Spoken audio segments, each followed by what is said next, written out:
प्यारे बच्चों, नमस्कार।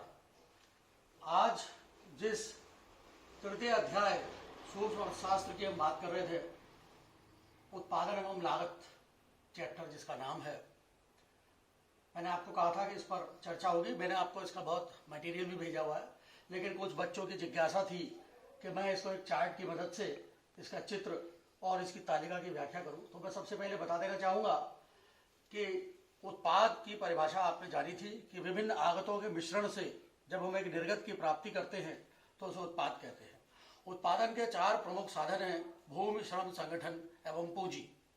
मैंने आपको बताया था कि इन्हीं उत्पादन के साधनों का नाम आगत भी है।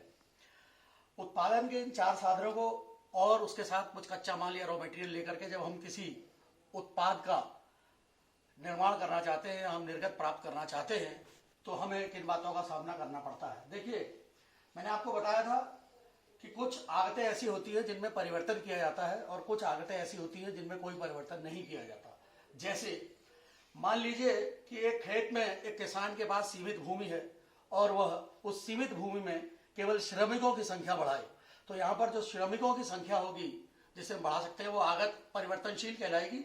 जबकि उस खेत का जितना जो रकबा है जिसे कहते हैं, जितना बड़ा वो खेत है या उसका साइज है, वो उतना ही रहेगा।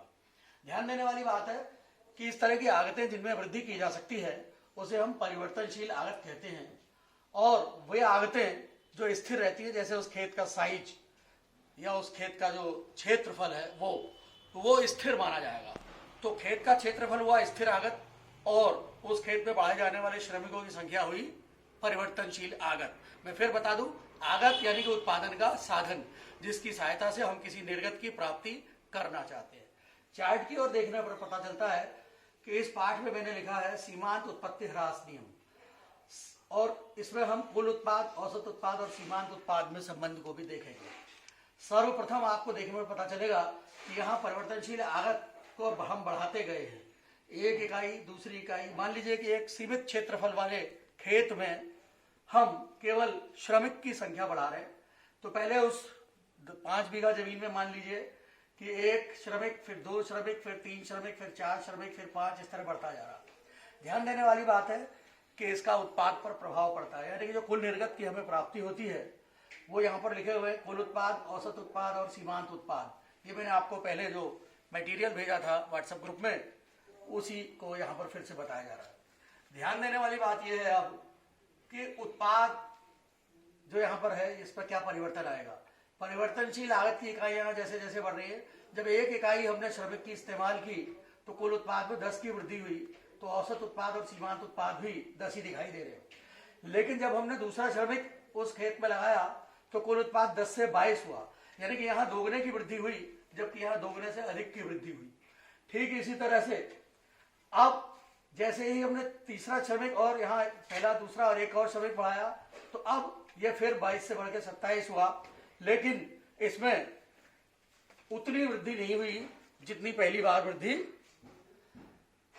इसी तरह से अब हम अगर कुल उत्पाद को परिवर्तनशील आगत से भाग दें, यानी कि 10 भागा 1 तो ये 10 आया, 22 भागा 2 तो ये 11 आया, 27 भागा 3 तो ये 9 आया, 30 भागा 4 तो ये 7.5। इस तरह हम औसत उत्पाद की प्राप्ति करते हैं, यानी कि कुल उत्पाद को जब हम परिवर्तनशील आगत की इकाइयों से भाग देते हैं तो हमें औसत उत्पाद प्राप्त होता है। अब बात करेंगे सीमांत उत्पाद की। सीमांत उत्पाद कुल उत्पाद में होने वाली वृद्धि या कमी है, यानी कि marginal product is the addition और subtraction from the total product. ध्यान से देखिए, जब परिवर्तनशील आगत 1 है, सीमांत उत्पाद 10 है, अब यहाँ कुल उत्पाद में वृद्धि हुई 12 की तो ये 12 हुआ, अब यहाँ कुल उत्पाद में वृद्धि हुई 5 की तो ये 5 है, कुल उत्पाद में 3 की वृद्धि हुई तो ये 3 है, यहाँ 2 की वृद्धि हुई तो ये 2 है। अब यहाँ देखिए ये वृद्धि नहीं हुई तो ये 0 हुआ, और जब यहाँ वृद्धि के बजाय कमी हो गई कुल उत्पाद में तो ये ऋण 1 हुआ, और जब यहाँ 2 की कमी हुई तो ये ऋण 2 हुआ। इस प्रकार सीमांत उत्पाद को ज्ञात करने के लिए हम कुल उत्पाद में होने वाली वृद्धि या कमी को लेते हैं। तो यहाँ मैंने आपको दिखाया कि कुल उत्पाद, औसत उत्पाद और सीमांत उत्पाद है। अब इसी को चित्र की सहायता से कैसे देखेंगे। इस अक्ष पर मैंने कुल उत्पाद, औसत उत्पाद, सीमांत उत्पाद रखे हैं, और इस अक्ष पर मैंने परिवर्तनशील आगत की इकाइयां रखी हैं। ध्यान से देखिए, सबसे पहले हम कुल उत्पाद को देखेंगे। जब परिवर्तनशील आगत 1 है तो कुल उत्पाद 10 है, तो यहाँ देखिए जब इकाई 1 है तो कुल उत्पाद यहाँ 10 है, ये 3, 6, 9, 12, 15 यानी कि 3 के भागों में बांटा गया है। इसी तरह से कुल उत्पाद बढ़ता जाएगा। ये यहाँ पर पहुंचा हुआ है कुल उत्पाद। औसत उत्पाद सामने जो दिखाई दे रहा है उसका मिलान कीजिए तो ये आया औसत उत्पाद, जो कभी ऋणात्मक नहीं होता। इसी प्रकार सीमांत उत्पाद जो शून्य भी है यहाँ और उसके बाद ऋणात्मक भी है। यहाँ ऋणात्मक दिखाने में थोड़ा सा चार्ट में आप देख सकते हैं, थोड़ा सा ये चार्ट की इस रेखा से नीचे को आया है। इसको मैं अगर यहाँ को बढ़ाऊं तो इसमें ऋणात्मक संख्याएं भी आ जाती है। ध्यान देने वाली बात है, इनमें संबंध क्या है। जब तक कुल उत्पाद बढ़ता है बढ़ती दर से, यानी कि परिवर्तनशील लागत में दुगनी वृद्धि, इसमें दुगने से अधिक वृद्धि, तो सीमांत उत्पाद भी बढ़ता है। फिर जब ये बढ़ता तो है लेकिन बढ़ने की दर कम होती है, सीमांत उत्पाद कम होता है। जब कुल उत्पाद में कोई वृद्धि नहीं होती, सीमांत उत्पाद शून्य होता है। और जब कुल उत्पाद कम होने लगता है तो सीमांत उत्पाद ऋणात्मक हो जाता है। अब मैं चित्र की सहायता से सीमांत और औसत उत्पाद को 3 स्टेजेस में बताऊंगा। यहाँ दूसरी परिवर्तनशील लागत की इकाई पर देखिए, यहाँ एक स्टेज है, यहाँ से यहाँ तक दूसरी और यहाँ से यहाँ तक तृतीय। 3 अवस्थाएं हैं सीमांत उत्पत्ति ह्रास नियम की। अभी मैं आपको सीमांत उत्पत्ति ह्रास नियम की परिभाषा बता दूं कि जब हम परिवर्तनशील लागतों को स्थिर लागतों के साथ एक अनुपात में मिश्रित करते हैं तो हम देखते हैं कि एक उत्पादन के एक स्तर के पश्चात जो सीमांत उत्पादन है वो बढ़ने के बजाय कम होने लगता है। यानी कि इस स्टेज से सीमांत उत्पत्ति ह्रास नियम लागू हो जाता है। सीमांत उत्पत्ति ह्रास नियम लागू होने का मुख्य कारण ही परिवर्तनशील आगतों को स्थिर आगतों के साथ किसी निश्चित अनुपात में मिलाना होता है। चूंकि ये परिवर्तन होता रहता है आगतों में, इसलिए इसे हम दूसरे शब्दों में परिवर्तनशील अनुपातों का नियम कहते हैं। ध्यान से देखिए, अनुपात बदल रहा है। जहां पहले एक इकाई परिवर्तनशील लागत की थी, कुल उत्पाद ये था, अब ये परिवर्तनशील लागत बढ़ रही है, लेकिन भूमि और उसके अलावा अन्य जो साधनों का इस्तेमाल उस कृषि कार्य में किया होगा वो स्थिर रहे होंगे, इसलिए अनुपात बदलता रहता है। एक छोटा सा उदाहरण देना चाहूंगा।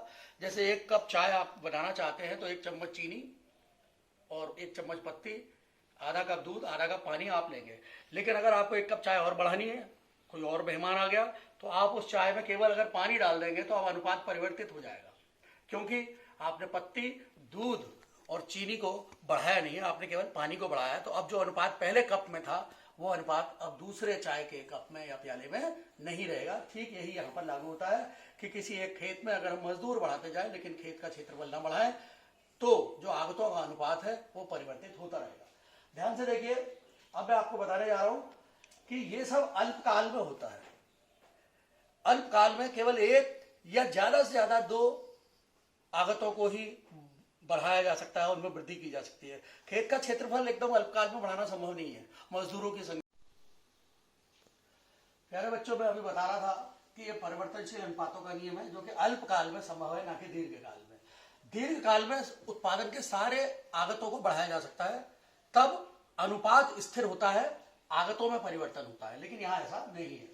ध्यान देने वाली बात यह है कि जो औसत उत्पाद और सीमांत उत्पाद है उनका संबंध प्रथम अवस्था में दोनों बढ़ते हैं, द्वितीय अवस्था में औसत उत्पाद नीचे गिरता है लेकिन धनात्मक रहता है, और द्वितीय अवस्था में सीमांत उत्पाद कम होते हुए 0 पहुंच जाता है, और अंत में तृतीय अवस्था में ऋणात्मक हो जाता है। ये इनमें आपस में संबंध है, इसे आप जब अपनी पुस्तक या जो मटेरियल मैंने भेजा है उसमें तीनों अवस्थाओं में कुल उत्पाद, औसत उत्पाद और सीमांत उत्पाद का संबंध आप स्वयं देख पाएंगे।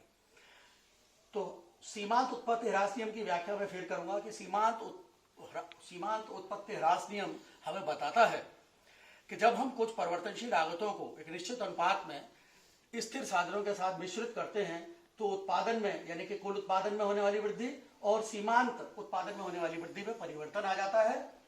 यह परिवर्तन हमें दिखाता है कि एक सीमा के पश्चात सीमांत उत्पादन में ह्रास यानी कि कमी आने लगती है, इसीलिए इसे सीमांत उत्पत्ति ह्रास नियम कहा जाता है।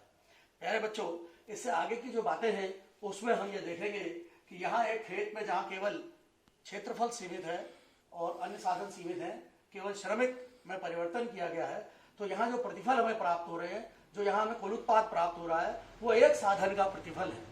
ये 2 जगह दिखाया गया है कि एक तो वृद्धिमान, यहाँ ये बढ़ा, और फिर एक ह्रासमान, यहाँ कुल उत्पाद में होने वाली दर कम हुई और सीमांत उत्पाद ह्रासमान यानी कि कम होने लगा। इसीलिए इसकी 2 ही अवस्थाएं हैं, वृद्धिमान और ह्रासमान। इसके बाद जो बात मैं आपको अगले वीडियो में बताऊंगा वो पैमाने के प्रतिफल जो कि वृद्धिमान, स्थिर और ह्रासमान होती है वो आएगी। इस नियम को पढ़ते समय आपको जो मैंने मटेरियल दिया है उसमें सीमांत उत्पत्ति ह्रास नियम लागू होने का मुख्य कारण और उत्पादन यहाँ कम लिखा हुआ उत्पादन फलन या जो निर्गत है उसमें समय का क्या महत्व है। समय का महत्व मैंने आपको बताया कि अल्पकाल में केवल परिवर्तनशील लागतें हो सकती हैं, इसलिए हमें सीमांत उत्पत्ति ह्रास नियम की प्राप्ति होगी, जबकि दीर्घ काल में पूरा पैमाना ही बदल जाता है, उत्पादन का पूरा स्तर ही बदल जाता है, तब हमें पैमाने के प्रतिफल मिलेंगे, जिसे अगले वीडियो में बताया जाएगा। और अगले वीडियो में आपको नियम की मान्यताएं और गृह कार्य से भी परिचित होना पड़ेगा, क्योंकि इसमें गृह कार्य जो होगा वो ये होगा कि आप इस नियम की अपने आप व्याख्या कर व्हाट्सएप ग्रुप में मुझे प्रेषित करेंगे।